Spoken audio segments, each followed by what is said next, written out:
If you go out into a desert, you'll see why it's one of the most deadly, uninhabitable places on the planet. It's dry, and where there's no water, there's no life. This is the picture that we get on page 2 of Genesis. The story begins with a dry and desolate wilderness. But God provides a spring in the desert that becomes a source of life for plants and animals. And that's where God brings together a man and a woman so that humanity can flourish and spread the life of the garden. Exactly. And that garden spring becomes a river that flows out to water the entire world. And there can be enough for everyone. It's all a gift from God. And this is great. Humans in a lush garden, but as it turns out, they find a way to ruin it. Right. Despite all of this water that God's provided, it's like they still have a drought deep inside of them. This is an image of the human condition, how we're always thirsty for more. But more of what? Well, in this story, the humans want more wisdom to create more security and more control on their own terms. And tragically, it only leaves them more thirsty and suspicious of each other, and so they end up back in the wilderness. The humans have lost access to the water of life. And because of that, they can't spread God's life into the world. And so God needs to rescue them from the wilderness. Yeah, like in the story of Jacob. His selfish scheming ruined his family relationships, so he has to run from his problems out into the wilderness. But there, he finds a well, and he meets a woman. And this is like Eden, a man and a woman together by a source of water. Right. And then through Jacob, God creates the family of Israel. And he invites them to share in his own life so that they can be his partners in spreading that life to others. And sometimes they do this. But ultimately, they struggle with the same drought of the soul, thirsting for more power and more control, and it leads them down a path of violence and self-ruin. And so they find themselves in a new wilderness, captive to other nations. All this effort to quench our own thirst on our own terms, it's killing us. Yeah, the biblical prophet Ezekiel described Israel in exile as a pile of dry bones, scattered in a desert valley. But, he said, one day God will pour out his own life presence, his spirit, to water the land, to create a new Eden and new kinds of humans. People who can spread God's life to others. Exactly. And so this brings us to the story of Jesus. Right. And there's a story about Jesus who goes to a well that Jacob used to own. And just like in Jacob's story, Jesus meets a woman. And he tells this woman that no matter how much water she drinks from this well, she'll always thirst for more. Then he offers water that could quench her thirst forever. He's not talking about the well water. No, what he's talking about is God's own life that comes through him to us to satisfy our deepest thirsts. This is why later on Jesus says, "Let anyone who's thirsty come to me and drink." This is cool, but it's also a strange image, drinking from a person. Totally.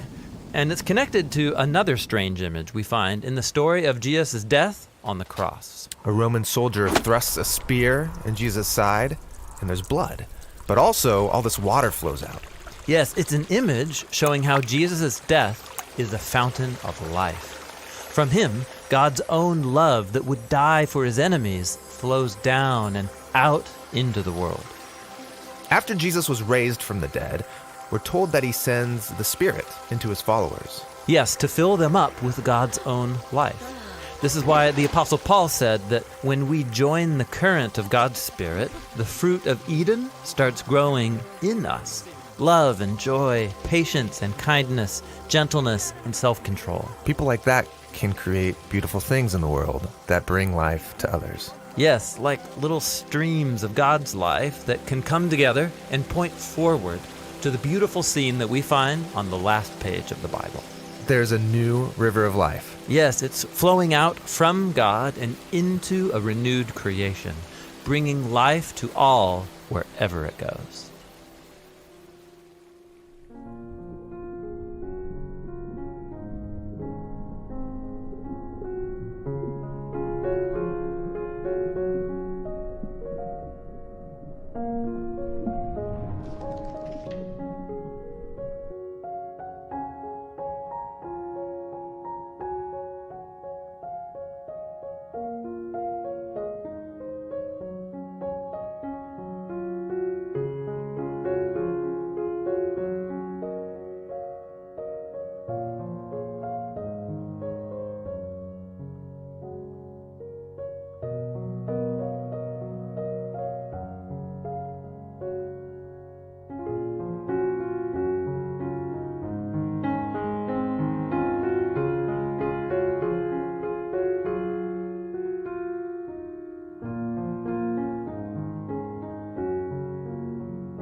ones. People who can spread God's life to others. Exactly. And so this brings us to the story of Jesus. Right. And there's a story about Jesus who goes to a well that Jacob used to own. And just like in Jacob's story, Jesus meets a woman. And he tells this woman that no matter how much water she drinks from this well, she'll always thirst for more. Then he offers water that could quench her thirst forever. He's not talking about the well water. No, what he's talking about is God's own life that comes through him to us to satisfy our deepest thirsts. This is why later on Jesus says, "Let anyone who's thirsty come to me and drink." This is cool, but it's also a strange image, drinking from a person. Totally. And it's connected to another strange image we find in the story of Jesus' death on the cross. A Roman soldier thrusts a spear in Jesus' side, and there's blood. But also, all this water flows out. Yes, it's an image showing how Jesus' death is a fountain of life. From him, God's own love that would die for his enemies flows down and out into the world. After Jesus was raised from the dead, we're told that he sends the Spirit into his followers. Yes, to fill them up with God's own life. This is why the Apostle Paul said that when we join the current of God's Spirit, the fruit of Eden starts growing in us. Love and joy, patience and kindness, gentleness and self-control. People like that can create beautiful things in the world that bring life to others. Yes, like little streams of God's life that can come together and point forward to the beautiful scene that we find on the last page of the Bible. There's a new river of life. Yes, it's flowing out from God and into a renewed creation, bringing life to all wherever it goes.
Hello? Oh, okay. Testing. Ooh. Should I start? Should I start? Okay. If everyone could please be seated, we're about to begin. Hi.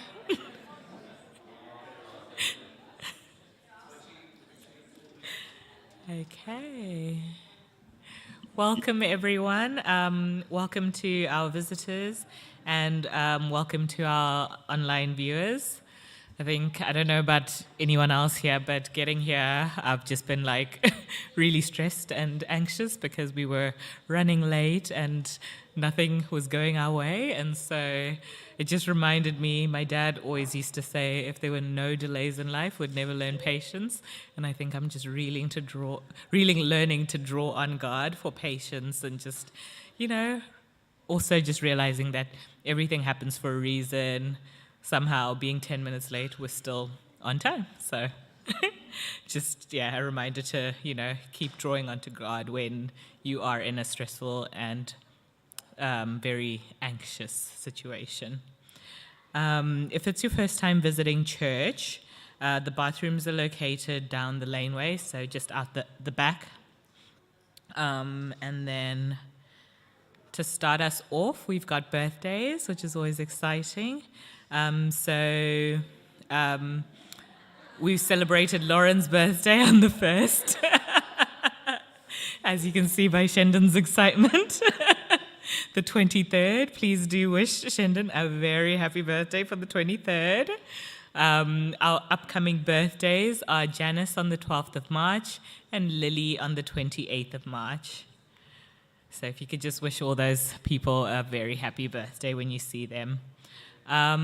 We've also got our ADRA homeless outreach, for those of you that don't know about it.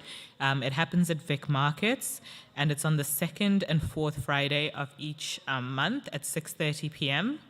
If you'd like to learn a little more about that, you can talk to Kay, who is our ADRA manager. Okay. Oh, and so another exciting thing that's been happening in the church is tennis on Tuesday evenings. If you'd like to join this, it's tennis, games night, and the new musicals and arts group. Just ask Pastor Gina to be added to the MCAC community WhatsApp group, and you'll be able to get more information on that one.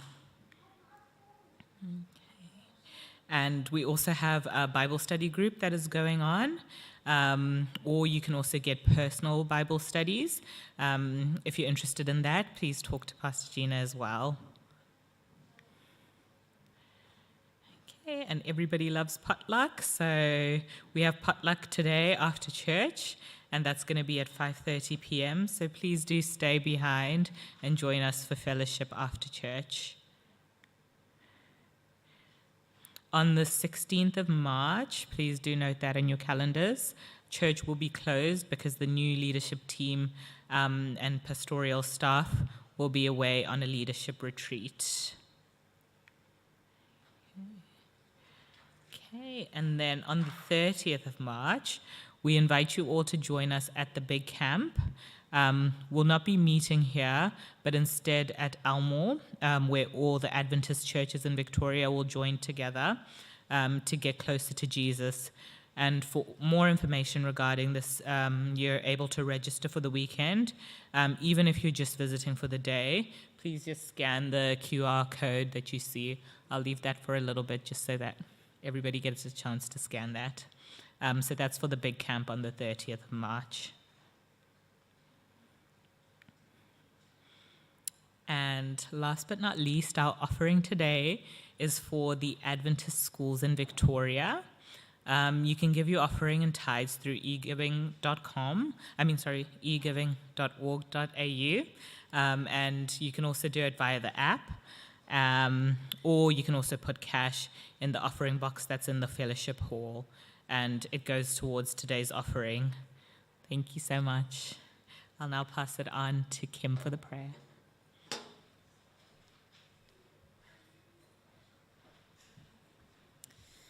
Hello again to those who just came in. We'll say a prayer if you'd like to bow your heads. Dear Lord, please be with each of the young families as they're experiencing the traumas of a newborn. Please be with the mothers and fathers and each of the kids as they grow. Help them to grow in grace and health. Also like to pray for those who are victims of the bushfire this week and last, particularly those who have lost houses. Please also be with those who are in other disaster-affected areas. Also those in the areas of the wars, so Russia, Ukraine, Israel and Palestine and Sudan. Please be with each of the families that are affected in those areas. Please bring them comfort and peace, particularly to those regions. Please be with Alejandra and Franklin's visa situation. Please help them to be able to get their permanent residency and enjoy fellowshipping with us continually. Please also be with Della as she does her permanent residency exam and for her visa. Please be with those who are moving or in transition, whether it be between jobs or just traveling. Please protect them and give them guidance in the situations that they face. Please be with those who are sick or suffering at the moment, particularly Naomi's parents, Tamina's chronic pain, for Inka, as well as Ingrid and her daughter and her carer Owen. Please also be with Attila in his health and anyone else who's suffering but hasn't put in a request. In your name, amen.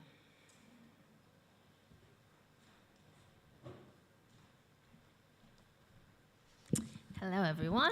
Good to see you all. So I'm preparing to fly off to the US on Tuesday. So I'm going to the Exponential Church Planting Conference in Orlando. And so it's going to be a long flight to LA, and then I have a layover, and then eventually I will land in Orlando at 6 a.m. like 2 days later. And then I'll be there for a 10-day church planting conference. Apparently there's going to be like 40,000 people there, so it's going to be quite intense. The first thing every morning is a 6 a.m. prayer meeting, and the last meeting ends at 8 p.m. So it's going to be a lot of sitting for a lot of meetings and a lot of talking. But I'm looking forward to hopefully being inspired by it. And on the way back, I'll have a 3 to 4 day layover with see my family in California, and then come back. So Roy will be a single dad for the time, so give him lots of love and support. And also we've got lined up 2 internal guest speakers, and by internal I mean from our own community. So the following Sabbath, Daryl will be preaching, and then the week after that, Pauline will be sharing a message. So please come out and show your support for them, and give them lots of love and prayer as they prepare as well. So I've started a new series on names of God. Those of you who were here last time I preached about the name El Shaddai, one of the many names of God. In fact, the Bible has over 100 names of God. So some say 99, some say more than 100, but we can all agree a lot of different names for God. And I shared last time how names tell us a lot about a person. Who remembers my middle name? Oh, well done. Yes, my middle name is Jeannie. Who remembers what Junha means? Oh, very good, Lily. My name Junha means true water. That's right. And so hopefully you had a chance to think about your own name and kind of what it represents and what it means, and what kind of hopes and dreams your parents had for you. I shared about how, just a little review, El Shaddai has so many layers of meaning. It's often translated as God Almighty, but I like that, looking at it a bit deeper. I liked that kind of phrase of El Shaddai, meaning the God who holds all things together, and the God who nourishes, the God who is all-sufficient. And I shared how God revealed this name, El Shaddai, to Abraham, Isaac, and Jacob, who were the patriarchs of the Israelite people, the Hebrew people group. And God promised specifically, as he was revealing himself as El Shaddai, he specifically said that as he was making promises to Abraham, Isaac, and Jacob about how he was going to give them children and descendants as numberless as the stars. Now, what happened is over the years, God fulfilled that promise. So Abraham had a son, Isaac. Isaac had a son named Jacob. Actually, he had two sons, Jacob and Esau. And they also had children, and those children multiplied. And what ends up happening is that the descendants of Abraham end up, because of a famine, they end up in Egypt. And at first, they thrive there, but over time, the Pharaoh really doesn't like them, and they end up becoming an enslaved people group, ethnic group in Egypt. In fact, the new Pharaoh even orders that all the male babies be killed. There's one boy that gets saved by his mother. She places him in a basket and floats him on the river Nile, where an Egyptian princess finds him and names him Moses. From the archaeological discoveries, it's very possible that this princess who adopted Moses was none other than Hatshepsut, who actually later became Pharaoh herself. She didn't have any children of her own, but she married another royal person and later had a stepson from that lineage who was Thutmose III, and later on this stepson of hers would face Moses in the confrontation of the Exodus. So Moses grew up in the palace, being trained and groomed to become this great ruler. But you know how last time I talked about how my name, I've got this Korean name, and I grew up in America, so then I was Korean American, so I had this American name, Jeannie, and I shared about how I grew up with these two identities, right? That kind of tugged at each other, and I never really kind of belonged at either one. And now I'm Australian, so I'm like really confused, right? And so I imagine Moses, right, growing up as the son of Pharaoh, but he knows he's Hebrew. He knows that his real people are those who are enslaved, who are being mistreated and abused by the Egyptian lords. And so I imagine Moses growing up always had that bit of an identity crisis and struggle in his heart. Yes, he's this Egyptian prince, but he's also one of the Hebrews who are being mistreated. And as he, became a man and he's given responsibilities and he's out and about, he sees an Egyptian slave lord beating a Hebrew man. And Moses, like so many others before him and so many people after him, decides to take matters into his own hands and struggles with the Egyptian lord and kills him. And he thinks he can get away with it. But word spreads, people find out, and the Pharaoh finds out, and the Pharaoh sees this act of Moses as a sign of Moses finally choosing which side he's on. Right? So then Pharaoh is now trying to kill him, and Moses runs away, feeling like a complete failure. He flees to the land of Midian. Oh, I don't have a map. That I did, which basically is kind of the southern part of what is today Israel, but in the southern Jordan, towards the bottom there. And while he's there, he becomes a shepherd. And so for 40 years, Moses, who had been prince of Egypt, is watching after sheep. Can you imagine how he must have felt?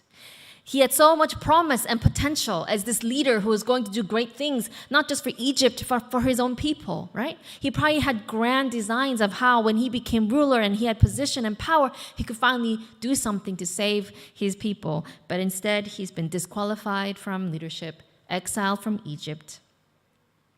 He has failed to deliver anyone, let alone himself. Then one day, 40 years later, it's a long time to feel like a failure. Moses is with his sheep, journeying towards Mount Horeb, when something strange catches his eye. It says, now Moses, in Exodus 3, verses 1-3, it says, Moses was tending the flock of Jethro, his father-in-law. He had gotten married, the priest of Midian, and he led the flock to the far side of the wilderness and came to Horeb, the mountain of God. There the angel of the Lord appeared to him in flames of fire from within a bush. Moses saw that though the bush was on fire, it did not burn up. And so Moses thought, I will go over and see this strange sight, why the bush does not burn up. Normally, when there's a bushfire, you run away, right? You make sure all your sheep are safe and you get out of there. But as Moses, I imagine, was gathering the sheep and was trying to get away, and he's keeping an eye to see if that fire is spreading, it's not. In fact, as he's expecting the fire, and he would have had lots of experience with bushfires in the wilderness, he's expecting it to start licking up the trees and the grass and everything around, but the fire is contained. And the tree where the fire is at is not even burning up. And so Moses goes closer to this phenomenon to see what is happening. And notice what happens next. When the Lord saw that he had gone over to look, God called to him from within the bush, "Moses, Moses." And Moses said, "Here I am." "Do not come any closer," God said. "Take off your sandals, for the place where you are standing is holy ground." Then he said, "I am the God of your father, the God of Abraham, the God of Isaac, and the God of Jacob." At this, Moses hid his face because he was afraid to look at God. Can you imagine 40 years of feeling like you have completely failed your mission to do anything for God or his people, and then all of a sudden, God is speaking to you? Now, I want to pause for a moment in the story to explain something. Whenever you see the word God in the English Bible, the Hebrew word that it represents is actually Elohim.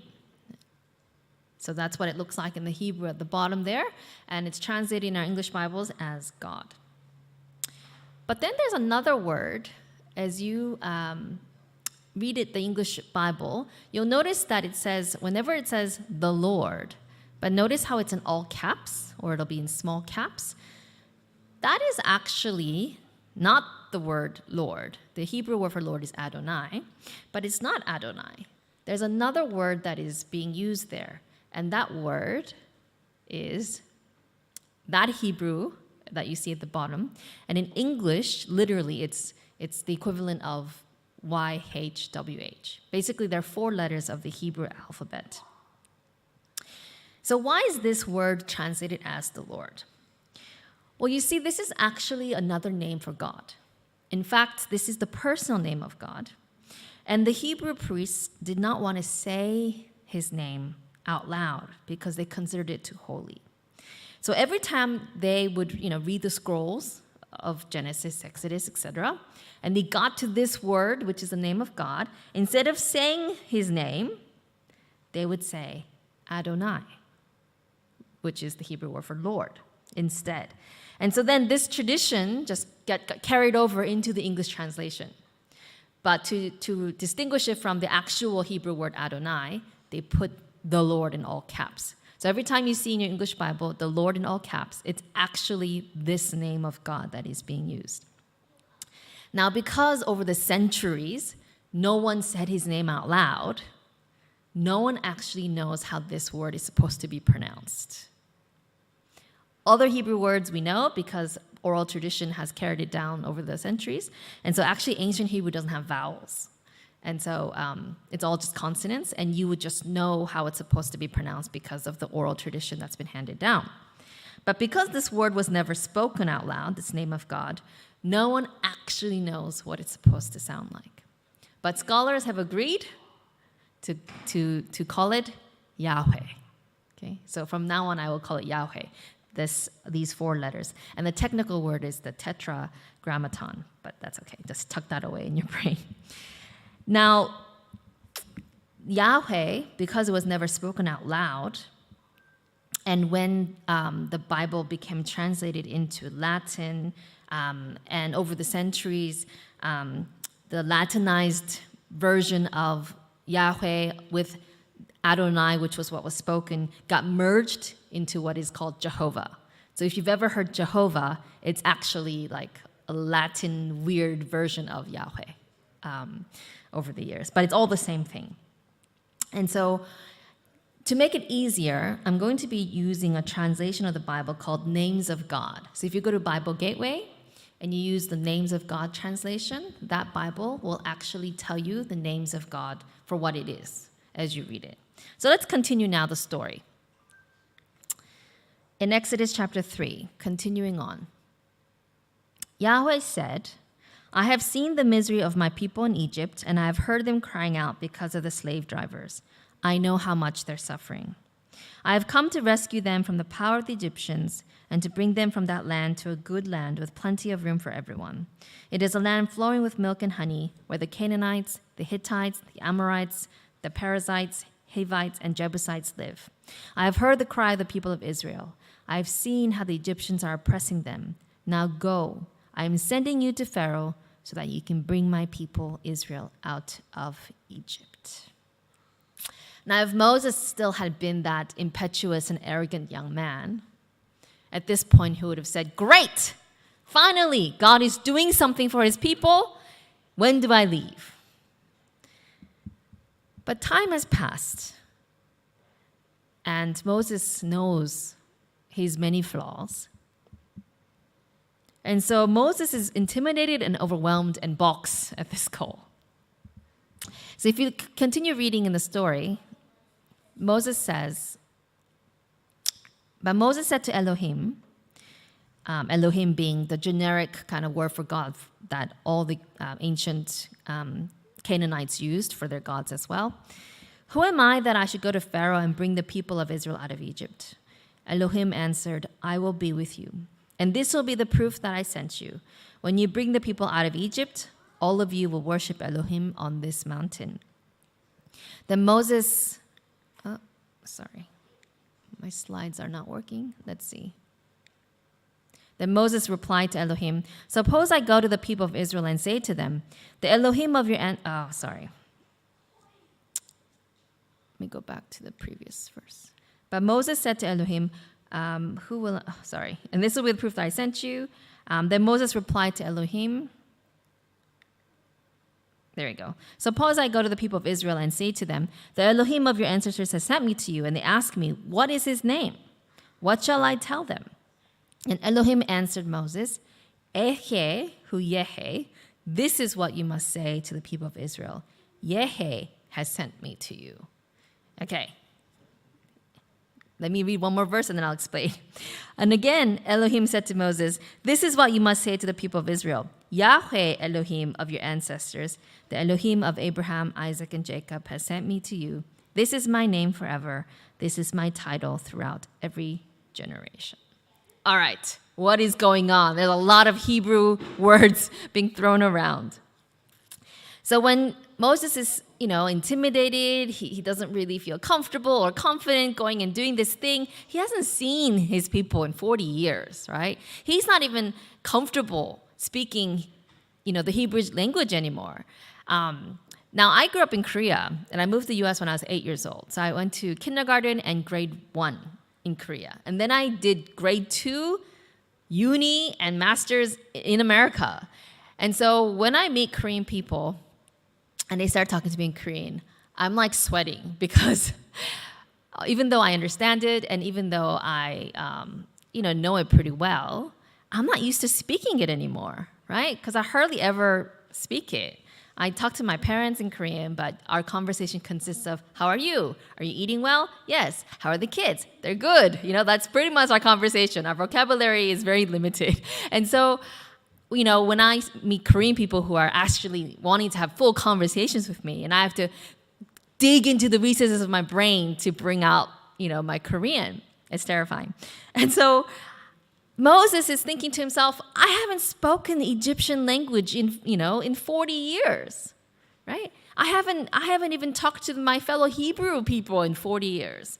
How am I supposed to go to them? And he says, what if I go to them and they ask me, which God has sent you, right? There were many gods that many people worshipped in that time. So he's saying, what name should I give? And then God says, Ehe, my name is Yehe hu Yehe. He says, Ehe has sent you.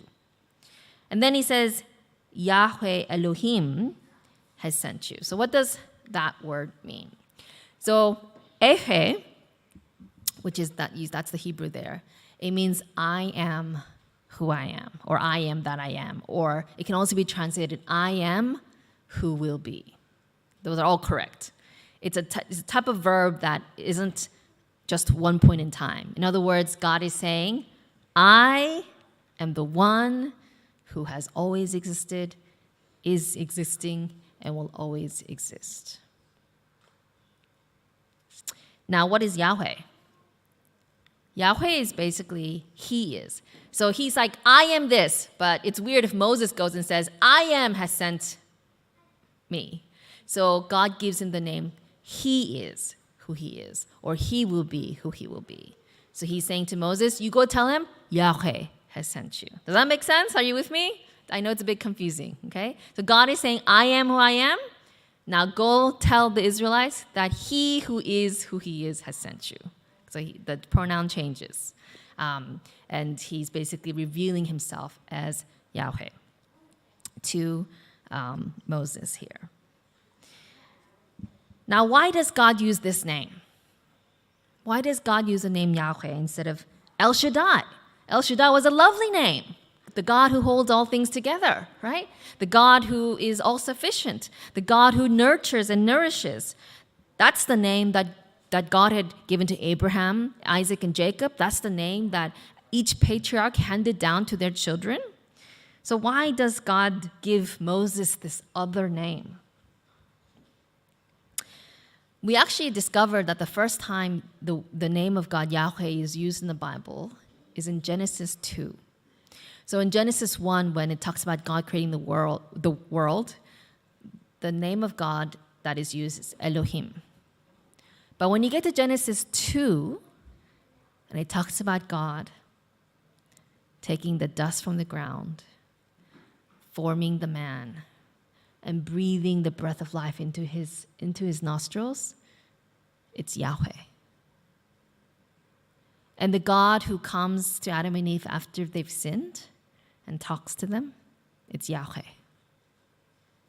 And the God who comes to Abraham and makes a covenant and a promise to him about how one day they will possess that land, and how one day one of his descendants, Abraham's descendants, is going to be a blessing for all nations, he comes as Yahweh. And the next time I preach, I'm going to talk more about Abraham and his understanding of Yahweh. Yahweh is the name of God that is used the most in the Old Testament, over 6,500 times. It is the personal name of God.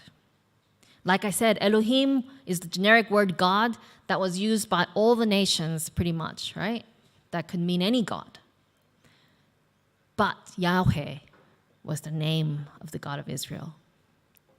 In fact, this Moabite monument was discovered in 1868. And it dates to around 840 BC. And it talks about King Mesha of Moab and his victories over the kingdoms of Israel and Judah. And he talks about the altars of Yahweh, the God of Israel. So this name was known as the name of the God of Israel, Yahweh, who is and who will be. I wonder if God gave this name to Moses because it's a name that proclaims that God exists, that He is ever present, even through our suffering. Because Abraham, Isaac, and Jacob, they needed this promise of El Shaddai, of this God who was going to provide the lineage, their future generations. But now those generations have become slaves, and they're crying out, and they're wondering, where is the El Shaddai? Where is the Almighty God? Where is the God of our ancestors who promised the land of, the promised land, but here we are stuck as slaves?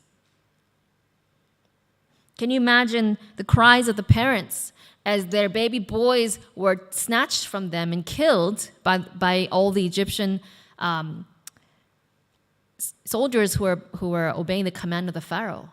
And they're crying out to El Shaddai, wondering, where is He? I wonder if the name of Yahweh is given to let the descendants of Abraham, Isaac, and Jacob know that He is still the God who is and who will be. That even though they cannot see it in the midst of their circumstance, God still has a plan. When Moses comes to the Israelites, things get worse, not better. And, when we think about Moses, you might think about the parting of the Red Sea. And you might think about, the 10 plagues and the river Nile, turning into blood, and the 10 commandments being given on Mount Sinai. But before all of that happens, Moses goes to Pharaoh and says, can you please this is what he says, I'll read it to you, Exodus 5. This is what Yahweh, Elohim of Israel says, let my people go into the desert to celebrate a festival in my honor. And Pharaoh asked, who is Yahweh, right? Who is this? He's never heard of him. Why should I obey him and let it go? I don't know Yahweh. I won't let Israel go. And what happens is Pharaoh is like, not only do I not know Yahweh, clearly you're just trying to get the Israelites away from me. And instead of listening to what Moses has to say, he orders and commands that now the Israelites have to make bricks for the great building, works of Egypt without being given the materials. He says, now I want you all to go and gather the materials for yourself. And so then the slave drivers go and tell the Israelites, this is what Pharaoh says, I'm no longer giving you any straw.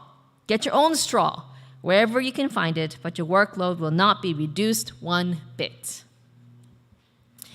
So then you know what happens? The Israelites turn on Moses and they say to him, what have you done? Right? You've made things worse for us. You're going to get us all killed. So then Moses goes back, it says, to Yahweh and asks, why have you brought this trouble on your people? Why did you send me? Ever since I went to Pharaoh to speak for you, he has treated your people cruelly, and you have done nothing at all to rescue your people. And I imagine that would have been something that God heard a lot for the many, many generations that the Israelites were in slavery, right? You have done nothing for us. Listen to God's response. Then Yahweh said to Moses, now you will see what I will do to Pharaoh. I will show him my power, and he will let my people go. I will show him my power, and he will throw them out of his country. Elohim spoke to Moses, I am Yahweh. I appeared to Abraham, Isaac, and Jacob as El Shaddai, but I didn't make myself known to them by my name, Yahweh. I even made a promise to give them Canaan, the land where they lived as foreigners.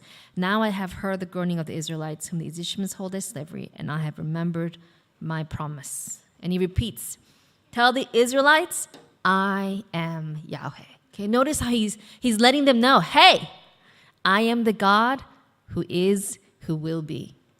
Not just the God of the past. Not just the God that your parents, your grandparents, your great-grandparents had miracles and stories of. I am the God that, yes, right now you don't see it. Right now you only see your circumstances. But I am the God who is going to deliver you. I am Yahweh. I will bring you out from under the oppression of the Egyptians, and I will free you from slavery. I will rescue you with my powerful arm and with mighty acts of judgment. Then I will make you my people, and I will be your Elohim. You will know that I am Yahweh, your Elohim, who brought you out from under the forced labor of the Egyptians. I will bring you to the land I solemnly swore to give to Abraham, Isaac, and Jacob. I will give it to you as your own possession. And just in case you missed it, he says again, I am Yahweh. God repeats that personal name to remind Moses and all the people, I am the ever-present God. I am the promise-keeping God. I am the God who is working even though you don't know it, and who will deliver you even though it hasn't happened yet. Here's the response of the Israelites. Exodus 6:9. Moses reported this to the Israelites, but they would not listen to him because they were so discouraged by their back-breaking work. I don't blame them, right? When you're in the midst of discouragement, it's hard to believe that God exists or cares or has power to help. And if the story ended here, they would be very justified in giving up their faith. And if Moses, in his discouragement, had listened to the people or seen that they didn't listen to him and said, what's the point? And had gone back to Midian, Yahweh would have been a bitter name in his memory. But here's the thing. Even though the people don't listen, even though the circumstances have gotten worse, not better, Moses clings to the name of Yahweh. And he obeys Yahweh's instructions to go back to Pharaoh, to go back and talk to him, to go back and do whatever God commands him to do, even though a lot of the commands that God gives Moses doesn't make sense. And even though there's a process where, time after time, plague after plague, Pharaoh still doesn't let them go. But Moses continues to obey, trusting that the God who is the God who will be, and that the God who was speaking to him and the God who spoke to him in the burning bush was going to be the God who delivered them out of Egypt. And that's exactly what happens. If you read the rest of the story, you find out that indeed Moses does get all the Israelites out of Egypt, and they have this triumphant, glorious victory. And they do eventually make it to the promised land. But it takes time. It takes faith in the God of Yahweh. This Wednesday and Thursday, Roy and I were in professional development meetings. And our speaker this year was Dr. Petros Bahadur, who is the director for the Global Center for Adventist-Muslim Relations. It was actually quite very interesting talks. And later on in the year, I'll share some of the things that he shared with us. But I want to share one thing today that he told us, which is that Muslims all over the world have been having dreams of Isa. If you're wondering who Isa is, it's the Arabic name for Jesus.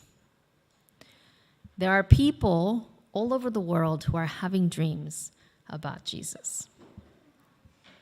He has met many of them himself, and they actually have a website called Dreams of Isa, where people can share, I've had this dream, and then there's someone who can talk to them about it.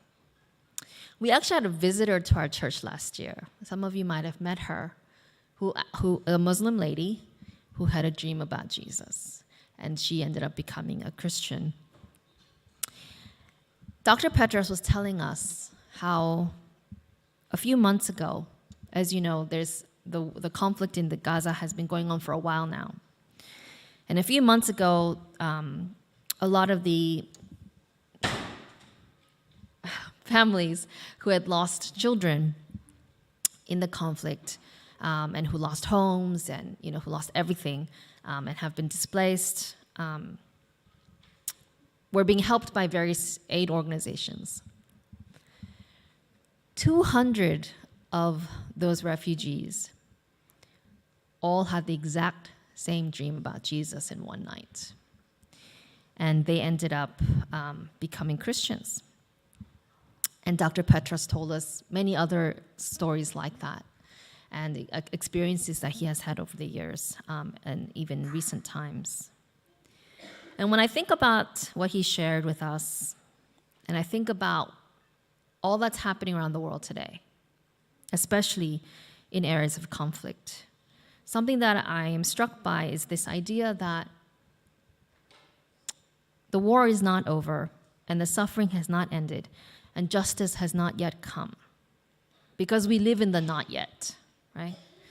God has not delivered us yet. Judgment has not been meted out yet. Healing has not come yet. Our prayers have not been answered yet. And the good news about Jesus has not been spread to all the world yet. But here, as we live in the not yet, one thing that we can cling to is that God is Yahweh, who is and who will be. He's still the promise keeper, and the story is not finished yet. So even in our suffering and in our challenges, we can cry out with Job, a man who suffered very much. As he said in Job chapter 1, verse 21, "Naked I came from my mother, and naked I will return. Yahweh has given, and Yahweh has taken away. May the name of Yahweh be praised." So whatever circumstances you're facing at the moment, whatever challenges, I want to leave you with this promise of the name of Yahweh.